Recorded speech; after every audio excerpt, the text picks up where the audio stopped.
Keep that gun loaded. You be my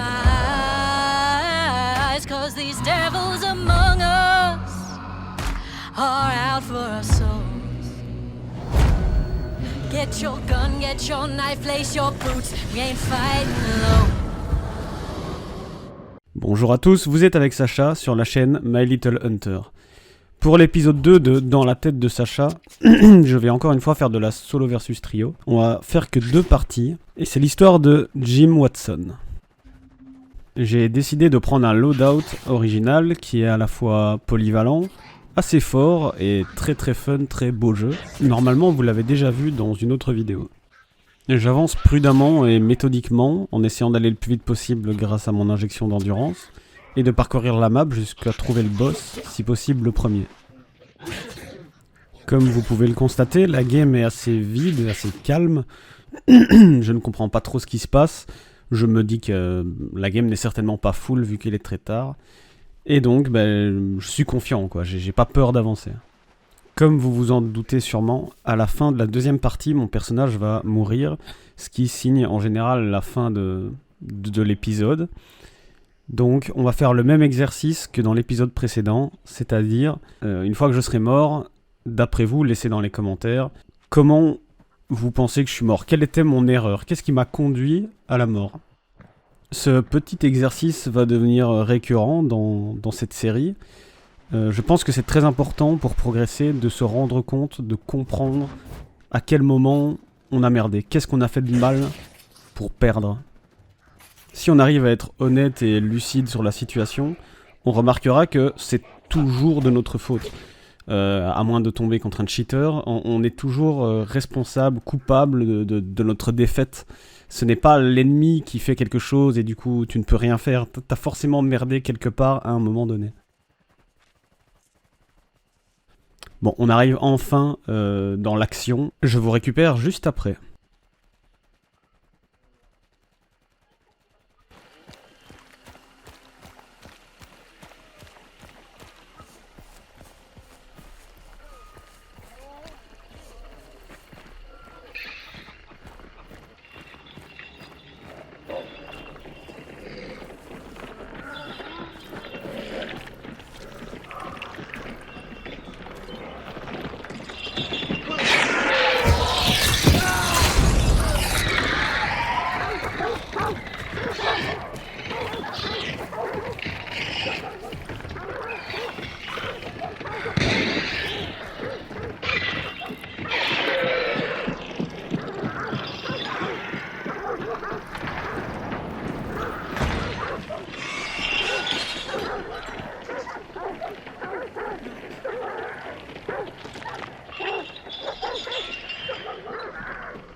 Ici, c'est mon effet de surprise qui m'a permis de gagner ce fight. Déjà, premièrement, ils sont que 2 en trio, donc ça arrive très fréquemment que quand vous lancez en solo, il y a un duo pour combler. Et donc, ils n'étaient pas assez vigilants, ils auraient pu voir que le boss était devenu rouge, ils n'ont pas regardé. Donc ils étaient en train de faire le boss, je suis arrivé par surprise, j'ai tué le premier au sabre, j'ai mis une tête au deuxième, et pour le coup...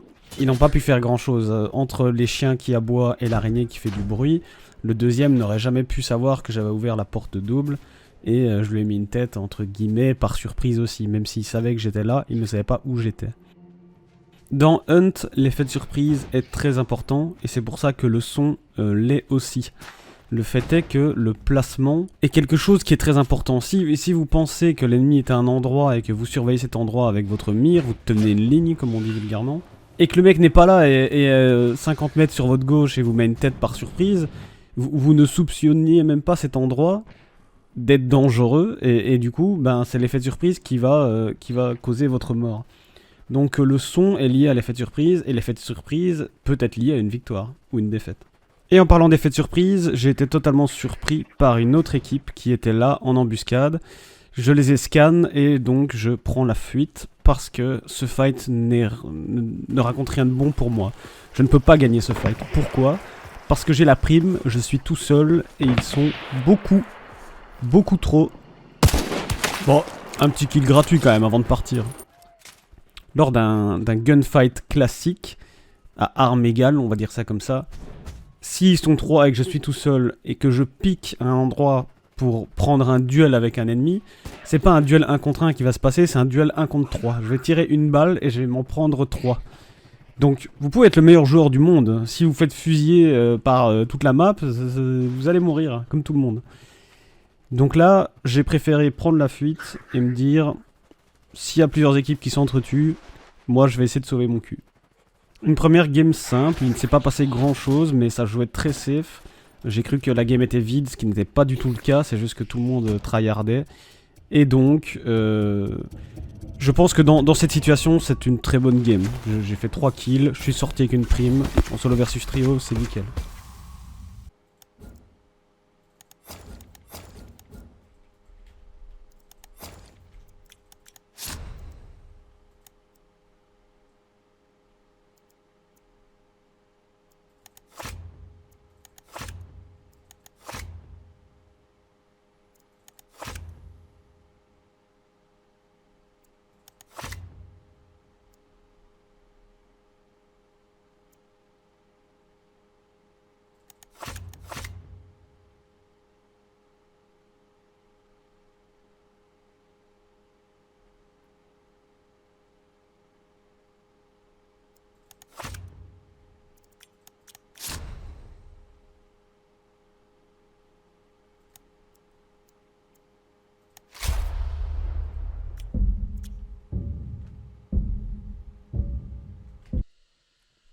On va partir sur la deuxième game qui va être nettement plus intéressante et plus compliquée.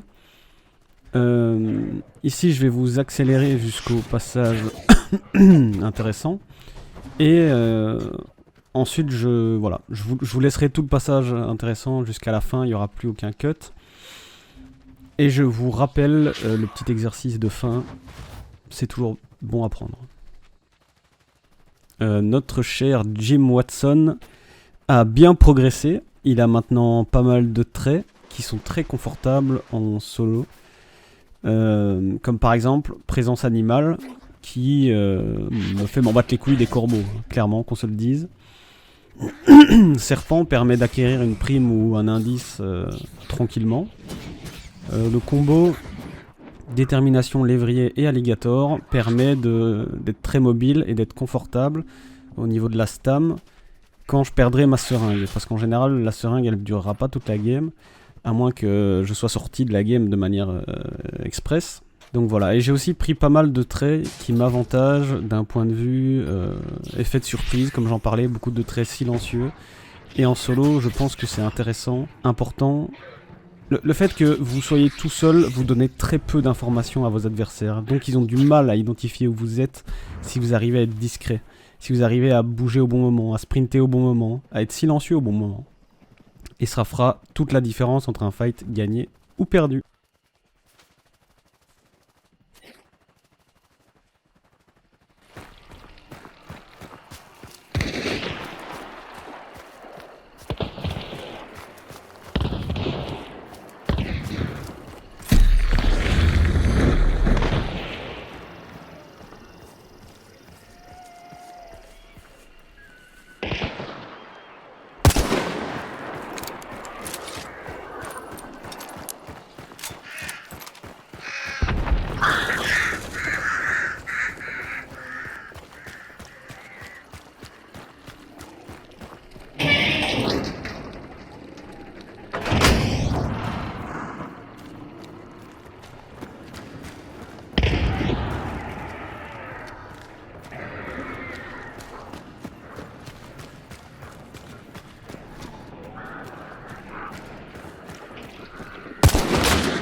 Thank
you.